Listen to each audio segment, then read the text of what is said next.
Welcome back to another episode of Hardcore Minecraft. Before we begin anything today, there's one thing we currently have to fix. This villager problem. Look at these two idiots.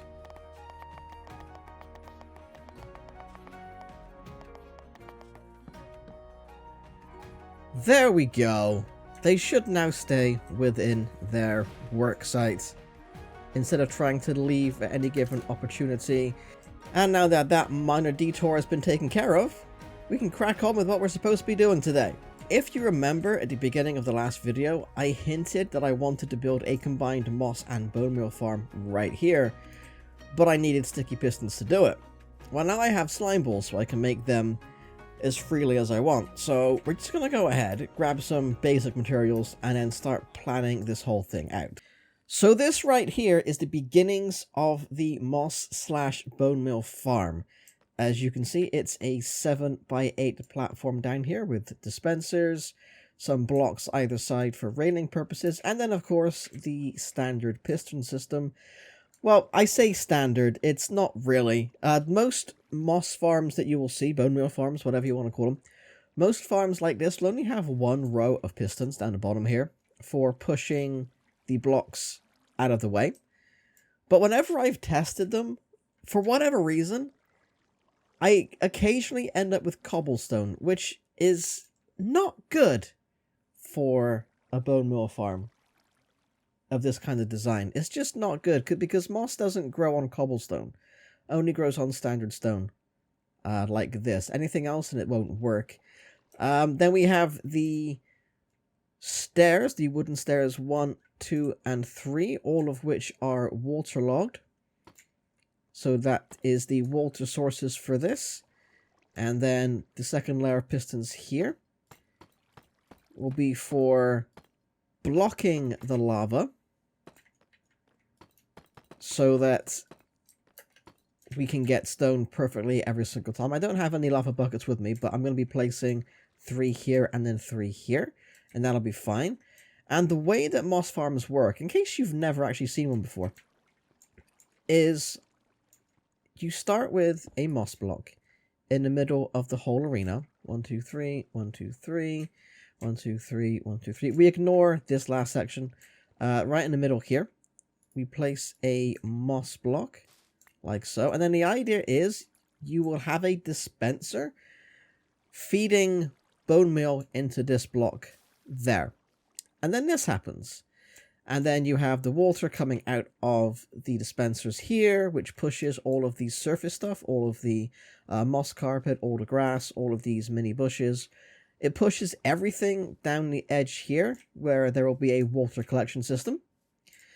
And then once that's done, you will have the pistons push the blocks in this direction to the left, which will kind of cause the full moss blocks to pop, and then they will also join the water stream coming down here. And then you just have that set to repeat over and over and over, and that's how a bone meal / moss farm works. However, I'm building mine different from most. I've already said about the double piston system, but most moss farms you'll see are a 5x5. This is a 7x8. And the 8 is only purely because then you have the water running off, and you don't need to worry about adding signs to the edge of the water stream to block it prematurely. You can just have them going for their entire length of 8 blocks. And I've never understood why people make 5x5, because as you can see, the moss actually comes out all the way to the 7th one here. If you place bone meal on the moss block in the middle, like I just did, it actually travels 3 blocks in every direction. So what we need to do now is basically do all of the redstone for this top section. I want to make sure that this works. I need to place blocks coming all the way over here as well. And then once I know that all this top section works, I then can begin working on the collection system for both the moss and the bone meal, as well as the feeding system for the dispenser. So let me just go grab all my redstone stuff, and then I'll walk you through what I'm doing there. And now that I have all my redstone materials, let's get some redstone done. So of course we need to power all of the pistons at the same time, because having them operate independently just would be a bit weird. I'm only doing this little bit here so we can actually see it happen in front of our eyes. So if I put this redstone torch down, we should, hopefully, see some blocks disappear before our eyes, and then this row here will be entirely covered in regular stone. Apart from the middle one, of course, because there's not a piston there. There's not a piston there. Right here. So nothing would have gone from here. This is a moss carpet, and there's going to be stone underneath, so that's okay. And yeah, that worked perfectly fine. Now, one thing we did forget to do, and I'm going to do it now really quickly, is get some obsidian. And we're going to place it on the ground opposite where the pistons are. So again, we don't have a piston on this block, but we do on these three here, nothing here. And now what will happen is we won't find ourselves in a position where the stone gets pushed out the side of this building here, outside this contraption. And if you're wondering, the reason why we don't have a piston in the middle here is because this center moss block is crucial. This is where the dispenser is going to be placing the bone meal to get all the moss. And if this gets destroyed by a piston, then the entire machine just kind of falls over it and breaks. So the pistons all work. Everything is fine. So what's next? Well, the next course of action will be to make sure that the water buckets do their job. So we're just going to place some more redstone heading over in this direction. And again, this is just temporary stuff. We're just making sure that everything works like it's supposed to before we go ahead and kind of finalize things. Because the last thing you want to do is build the whole thing out properly, get to the end, and then discover that something doesn't work. Because then you've got to go back through and find out which part of it is broken.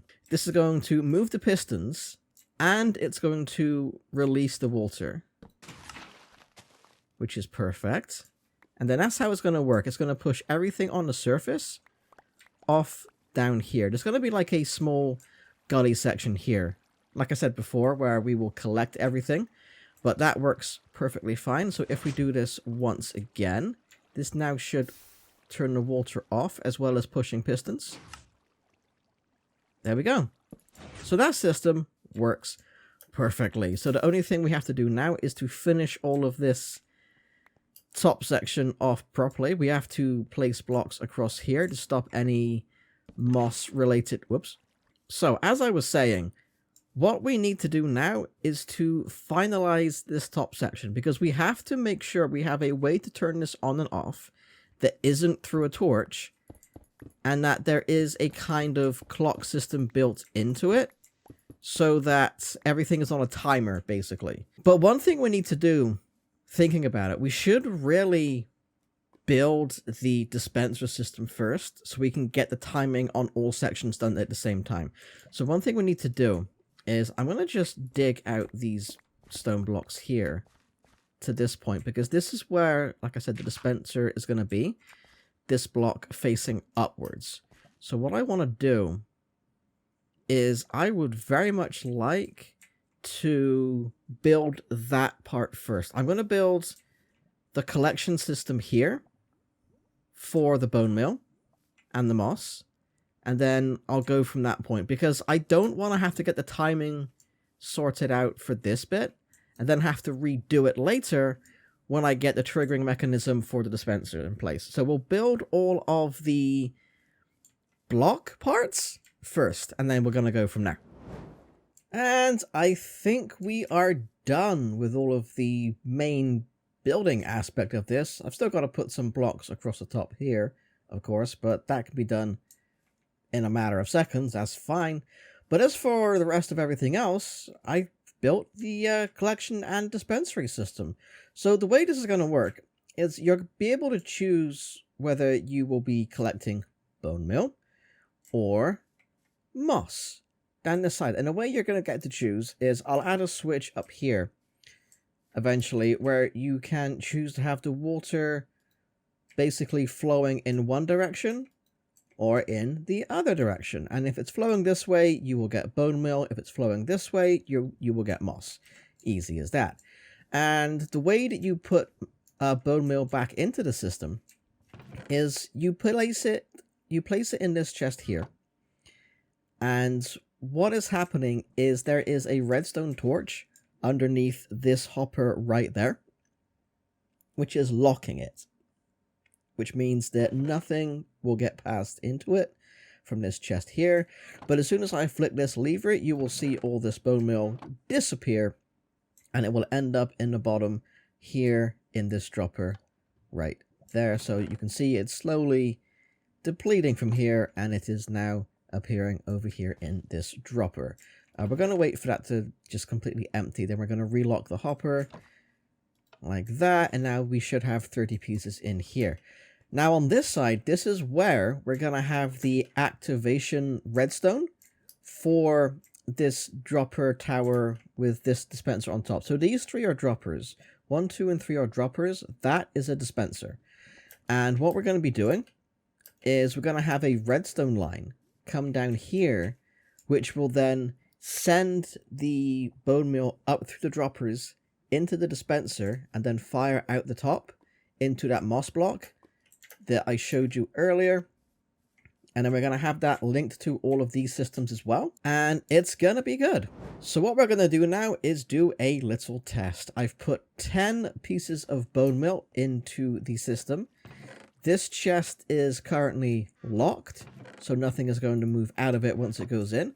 And what I want to do is run this system completely for the 10 bone meal that we currently have and see just how much we get in return. I think that was the last one that we just should go through, because I didn't see any more moss pop up then. We'll just wait a second. See if we hear the click of an empty dispenser. Yeah, it's empty.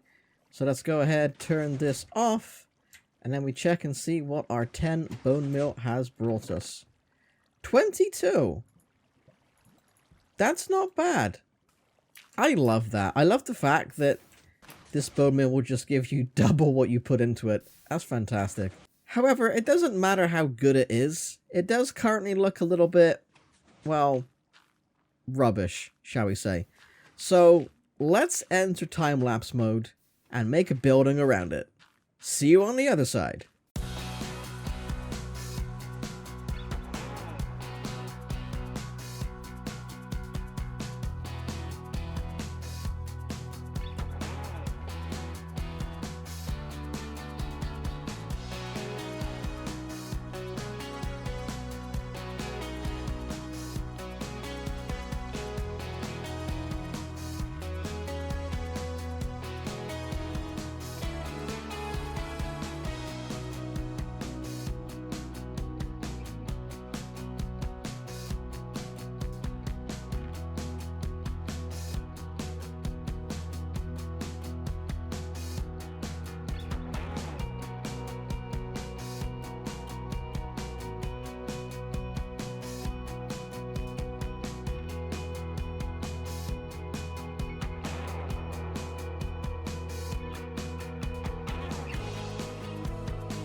And that will just about do it. One completed bone meal / moss farm. Although I'm not 100% sold on this color scheme I've currently got there. It's not the most exciting thing in the world. And honestly, the longer I look at it, the more that number just drops down. I think it's currently sitting at about 70%. But what I was trying to do is I was trying to find a similar a similarly effective combination of woodcutters, like I did with the acacia and warped wood here. You know, like, that works very well. This, less so. I don't know if it's because I've used it for the entire building, whereas on the pier, I used it just for the pier itself and not the building. And on my house over here, it was just the roof and not the walls as well. I don't know. I'll need to play with it a little bit more. But that said, let's go and take a quick tour inside and we can see what everything looks like. So this first room is obviously where you will see the magic happen, and as you can see, the moss is still being made, still being washed, still being turned into bone meal, and I love this. I like that you can just watch it happen if you want to. That's just great. And then down here, and you'll notice as well, I went for the acacia warped wood here because it's just a good color combination. I can't get rid of it, although let's be honest, warped wood into a deep slate, that's a nice little touch there. I do like that. Ideas. Anyway, we got some tuff on the ceiling up here, some lanterns to light the place, we got torches in the chamber itself to prevent any mobs from spawning when there's no water, because that would be kind of horrendous. Down here, we move into the collection area, and I have helpful signs everywhere, so if you want to collect the bone meal, the lever needs to be down. If you want to collect moss, you flip the lever up. And then we should be collecting some stuff in here instead. There we go. There's moss going in there now. And then, of course, open and locked for this chest here. Whether you want to just send the bone meal straight through, back into the system. Or if you want to keep it in the chest here. And then, obviously, the on or off switch. Now, the important thing to note here is, when I was rebuilding this area, I placed this lever back down. But I didn't activate it again. I didn't open the chest. So this chest has been locked, I guess, ever since I built this section. So it's been going for about an hour and a half at this point. So let's just see how much bone meal we've got. Okay, an hour and a half. That's actually pretty decent. Not gonna lie, it's not the fastest farm in the world, but it gets the job done. And then through here, what I've decided that this is going to be, like, if this were a shop and you were coming in here to, like, buy your moss or whatever, I mean, realistically, if you were buying your moss, the collection system would be up here, and then you'd have, like, a platform to go and view it, but never mind. This would be, like, the staff entrance through here, and then this is where you get to the back room, and you'll see, like, the moss is even spreading into here as well a little bit, which, you know, if you were running this kind of place, you have to know would happen occasionally, just have the moss just spread. But this is the back area, the staff area, where if anything goes wrong, you can still have easy access to all the redstone, so you can come in and fix things if necessary. And then down here, we have the collection system, not the collection system, the dispensing system for the bone meal. That's still active. How much we got left? Oh, not much more to go. Still quite a bit, though. That's actually kind of impressive. And then, yeah, that's it. That's the complete tour of this place. There's not really that much to it when you get down to it. I did have to kind of compact this a little bit. You'd have seen me move this over from this side and move it closer to the actual chamber itself, just for space reasons. But I think this is about as compact as you can get it in this kind of space. Like, maybe I could move this up here one more block. But I don't think I can move it over anymore, because then it starts interfering with this bit here. So, I mean, there'll be a way of compacting it. There'll be, like, redstone geniuses who look at this and go, ah, yes, you can just do this, this, and this to make it smaller. And that's fine, but that's not me. You know, I just kind of make things that work, and if it works, I'm happy enough. But yeah, there we go. One completed bone meal moss farm. And that is where we are going to be ending this episode for today. We have successfully built the farm. It's working perfectly. And all that's left to do now is to relax by watching it do its thing. Hope you've enjoyed this. Thanks for watching. And I'll see you next time.